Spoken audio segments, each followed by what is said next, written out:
Bismillahirrahmanirrahim. Assalamualaikum warahmatullahi wabarakatuh. Perkenalkan, nama saya Rafli Ansari dengan NIM 1911015210003. Di sini saya akan review artikel yang ditulis oleh Sipra Omar dan Sharma dengan judul Pharmacoeconomic Evaluation Cost Minimization Analysis of Different Brand of Calcium Supplement in Kanpur. Baik, yang pertama kita mulai dengan membedah abstraknya terlebih dahulu. Melalui abstrak, kita dapat melihat latar belakang dan tujuan dari penelitian ini. Dapat dilihat pada kalimat yang berhighlight kuning. Jadi, suplemen merupakan jenis obat yang paling umum di antara semua obat dikarenakan digunakan untuk menangani berbagai kondisi orang sakit. Beban finansial suplemen sekitar 150 miliar dolar di tahun 2009.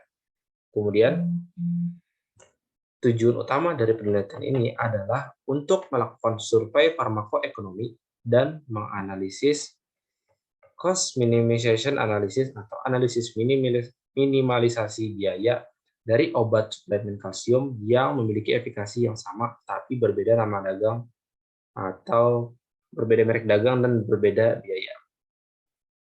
Kemudian dari abstrak kita juga dapat mengetahui apa saja intervensi yang dibandingkan dan menggunakan metode apa. Dapat dilihat pada kalimat yang berhighlight hijau, sebanyak 150 resep ditinjau dan ditindaklanjuti di Departemen Rawat Jalan dan Farmasi di Memorial Hospital, di mana obat yang paling sering diresepkan adalah Selkal, Ambrokal, Suprakal, Cipkal, dan Telakal dan Dailikal. Di antaranya, Selkal diketahui merupakan yang paling mahal dengan harga 190 India rupiah dan paling banyak diresepkan yaitu sebesar 32,66% di antara semuanya. Sedangkan obat termurah dengan efikasi yang sama adalah Dailikal dengan harga 39 rupiah India dan hanya diresepkan untuk 7,33% pasien saja. Melalui bagian ini dapat diketahui bahwa variabel intervensi yang dibandingkan adalah 6 obat suplemen kalsium yang paling banyak diresepkan. Untuk variabel kontrolnya tidak ada, dikarenakan tidak ada standar yang menjadi perbandingan dalam penelitian ini. Tapi kondisi yang akan terus dikontrol adalah bahwa sediaan yang dipilih merupakan sediaan yang memiliki efikasi dan keamanan yang sama. Kemudian, lanjut untuk membedah abstrak, dapat dilihat pada kalimat yang berhighlight biru, merupakan hasil penelitiannya, di mana cost minimization analysis menunjukkan di antara 6 pengobatan tersebut, obat yang paling diresepkan 3 kali lebih mahal dibandingkan dengan obat yang jarang diresepkan. Hal ini meningkatkan beban biaya per resep yang mengarah pada hilangnya kepatuhan pasien terhadap obat-obatan ini. Ini merupakan fakta bahwa obat dengan efikasi yang sama dan formula generik yang sama akhirnya akan menghasilkan efek yang sama. Di sini jelas terlihat bahwa terdapat obat yang lebih murah dan memiliki efikasi yang sama yang dapat menjadi pengganti dari obat yang lebih mahal. Maka dari itu, dilihat dari kalimat terakhir di abstrak yang di-highlight warna merah, peneliti menyimpulkan bahwa obat yang lebih murah seharusnya diresepkan untuk pasien daripada obat yang lebih mahal, dan ini harus menjadi tugas tenaga kesehatan profesional untuk mempertimbangkan nilai farmakoekonomi obat saat meresepkan obat. Untuk penjelasan lebih rinci akan dijelaskan selanjutnya. Baik, untuk latar belakang dan tujuan, kalsium memerankan peran vital dalam pertumbuhan tulang dan gigi. Itu juga digunakan dalam fungsi pembekuan darah, jantung, saraf, dan lain-lain. Suplemennya biasanya digunakan untuk perawatan dan pencegahan hipokalemia, osteoporosis, rakitis, osteomalacia, sindrom premenstruasi pada wanita hamil, tekanan darah tinggi pada dalam kehamilan, kadar kolesterol tinggi, bekerja sebagai antasida dalam MAH, dan lain-lain. Vitamin D3 merupakan komponen utama dalam peningkatan penyerapan kalsium di usus dan juga penyerapan kalsium di tulang. Tujuan utama dari penelitian ini adalah untuk memperkirakan cost minimization analysis untuk suplemen kalsium dengan konsentrasi 500 mg dan vitamin D3 dengan konsentrasi 250 IU yang digunakan dalam berbagai penyakit dan gangguan. Baik, untuk material dan metodenya, penelitian ini dilakukan di Memorial Hospital, Ratan Lal Nagar, Kanpur, Uttar Pradesh di India. Dalam penelitian ini, 150 subjek direkrut setelah persetujuan dari Komite Etik Rumah Sakit. File catatan klinis dan pengobatan diikuti secara teratur untuk kebutuhan penelitian untuk menganalisis pola prescripsi obat. Hasil dari follow-up tersebut dalam studi ini, 6 merek suplemen kalsium yang sering diresepkan diambil untuk menganalisis farmakoekonomi produk.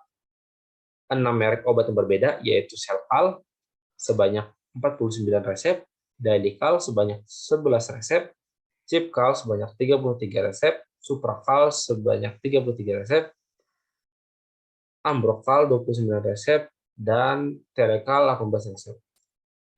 Ditindaklanjuti untuk melakukan cost minimization analysis. Mohon maaf, sepertinya ada kesalahan pada resep di Cipcal. Seharusnya lebih sedikit daripada 33 resep. Berikut distribusi obat berdasarkan obat yang paling banyak diresepkan. Jadi dari Dilycal, dari yang paling tinggi yaitu Selcal 32,66%, kemudian Supracal 22%, Ambrocal 19,33%, Telecal 12%, Dilycal 7,33%, dan Cipcal 6,66%. Sekilas tentang cost minimization analysis atau biasa disingkat dengan CMA. Sebelum masuk ke CMA, kita bahas terlebih dahulu studi farmakoekonomi itu dibagi menjadi 4. Cost minimization analysis, cost effective analysis, cost benefit analysis, dan cost utility analysis. Jadi untuk cost minimization analysis merupakan studi yang menentukan pengganti biaya efektif yang lebih hemat ketika membandingkan dua atau lebih alternatif pengobatan. Perbandingan pengganti harus memiliki nilai keamanan dan efikasi yang sama. Setelah hasil atau konsekuensi dikonfirmasi, biaya dapat diidentifikasi dan dibandingkan dan diukur sekaligus. Ini adalah metode paling sederhana untuk membandingkan pengobatan alternatif dengan nilai terapeutik yang sama. Metode komprehensif lain yang paling cocok untuk yang harus digunakan adalah cost effective analysis, karena CMA hanya menunjukkan penghematan biaya perawatan kesehatan saja. Berikut merupakan hasil dari analisis cost minimization dari yang mana dari 6 obat tersebut dibagi menjadi 2 kelompok, yaitu obat yang paling banyak diresepkan dan obat yang paling sedikit diresepkan. Untuk obat yang paling banyak diresepkan, yaitu Selcal, Supracal, dan Ambrocal, dengan kandungan yang sama dan bentuk sediaan yang sama, memiliki harga dalam Indian rupiah sebesar 190, 159, dan 125 secara berturut-turut. Rata-rata dari ketiga obat tersebut adalah 182 India rupiah. Kemudian, kelompok yang kedua, yaitu kelompok 3 obat yang jarang diresepkan, yaitu Telecal, Dilycal, dan Cipcal, dengan kandungan sama dan bentuk persediaan yang sama, memiliki harga dalam India rupiah sebesar 60, 39, dan 64 secara berturut-turut. Rata-rata harga dari ketiga obat tersebut adalah 54,3 India rupiah. Kemudian kita bahas dari hasil CMA tadi, jika dibandingkan antara rata-rata harga obat yang paling sering diresepkan dengan yang paling jarang diresepkan, obat yang paling sering diresepkan 2,909 kali lebih besar atau 3 kali, atau bisa kita bilang 3 kali lebih mahal daripada obat yang jarang diresepkan. Jika diproyeksikan, jika terdapat ribuan pasien, maka beban biaya akan menjadi ribuan kali lebih tinggi daripada obat yang lebih murah. Oleh karena itu, berdasarkan pandangan dari terapi biaya minimal, obat seperti Telecal, Dilycal, dan Cipcal, yaitu yang merupakan obat paling murah, seharusnya digunakan dalam praktik daripada Selcal, Ambrocal, dan Supracal yang memiliki harga relatif mahal. Pemilihan obat paten dibandingkan obat generik biasanya disebabkan karena obat generik di India terdapat berbagai masalah seperti masalah mikroba dan bioekuivalen yang rendah. Tetapi sejak obat paten ini memiliki banyak variasi dalam segi harga, seharusnya dokter selalu mempertimbangkan harga dalam meresepkan obatnya. Peresepan obat yang mahal biasanya mengarah pada ketidakpatuhan terhadap resep, dan hal ini dapat diperbaiki dengan peresepan obat yang berkhasiat sama tetapi lebih murah. Dengan demikian, maka akan menurunkan beban peresep secara keseluruhan dan secara bersamaan meningkatkan tujuan pengobatan yang diinginkan oleh dokter. Jadi kesimpulan dari penelitian ini adalah, dari penelitian ini dapat disebutkan bahwa Banyak obat yang memiliki efikasi yang sama, tetapi memiliki harga yang lebih murah di pasaran. Obat yang murah seharusnya diresepkan kepada pasien daripada yang lebih mahal. Itu seharusnya menjadi tugas dari tenaga kesehatan profesional untuk mempertimbangkan nilai farmakoekonomi obat saat meresepkan obat agar tidak membebani pasien dan memaksimalkan penyembuhan. Baik, ini merupakan sitasi dari artikel yang saya review, dan itu saja yang bisa saya sampaikan mengenai review artikel kali ini, dan terima kasih telah menyaksikan. Jika terdapat kekurangan, maka sepenuhnya itu merupakan kekurangan dari saya, dan jika terdapat kebaikan, maka sesungguhnya hal itu berasal dari Allah Subhanahu wa taala. Akhirul kalam, wabillahi taufiq wa hidayah. Wassalamualaikum warahmatullahi wabarakatuh.